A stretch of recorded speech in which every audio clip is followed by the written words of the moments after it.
Hi, today I'd like to talk to you about mental health issues. Now there is in the industry what I call the mental health triad. There are three emotions that are very destructive if you don't take care of them. Emotions that a person feels that has a tendency to have behavior attached to it that does create problems within your life, and it prevents you from moving forward as well. Now the triad consists of these three emotions. On the very far left you've got depression, in the middle there's anxiety, and on the right you've got anger. These three emotions are actually like a three-sided coin.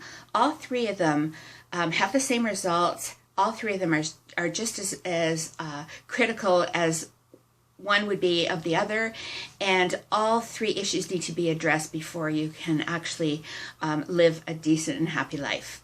Now, looking at depression on the far left, this is the one that I suffer with myself, personally. Depression is the result of not being able to handle the pain that you're feeling, whether it's psychological or emotional or even spiritual. You can't handle the pain of what's going on or what's happening in your life, and therefore it creates hardship in coping with certain feelings. And so as a result, you feel guilt, you feel embarrassment, and sometimes you feel shame. Usually when a person's depressed, they like to stay alone. They become very immobile, paralyzed. They have a tendency to have low energy and lack of drive and motivation.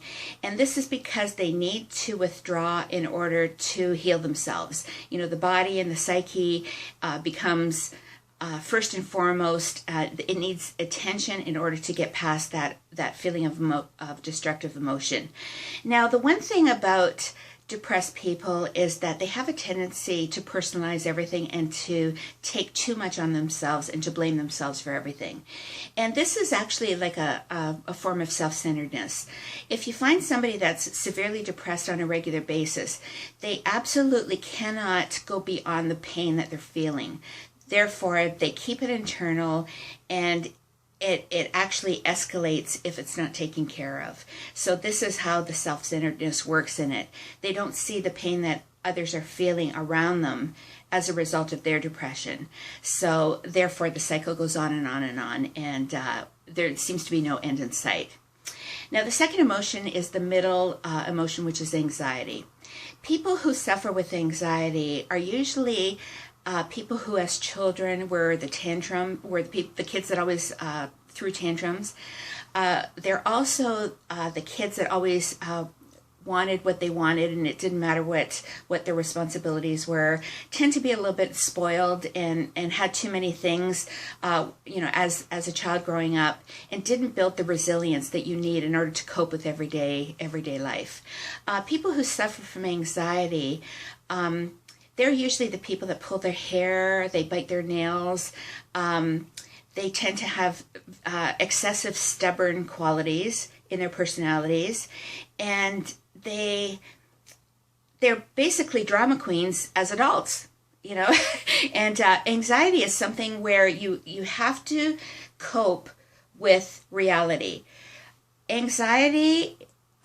People with anxiety are usually people who are wearing rose-colored glasses. Like if you ever hear that term, oh, you're wearing rose-colored glasses, that's because they are so frustrated that what they dream to be their lives doesn't materialize, and they become so frustrated from it that they become anxious because it's not the way that they intended it to be. But that's life, and that's when you have to look at reality and be able to see the truth. That's where they're stuck.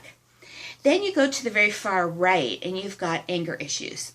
Now, people who are angry are the worst out of the three. Okay, anger issues stem from people who are so wrapped up in problems that they can't see themselves as being responsible for anything. They blame everybody and everything else.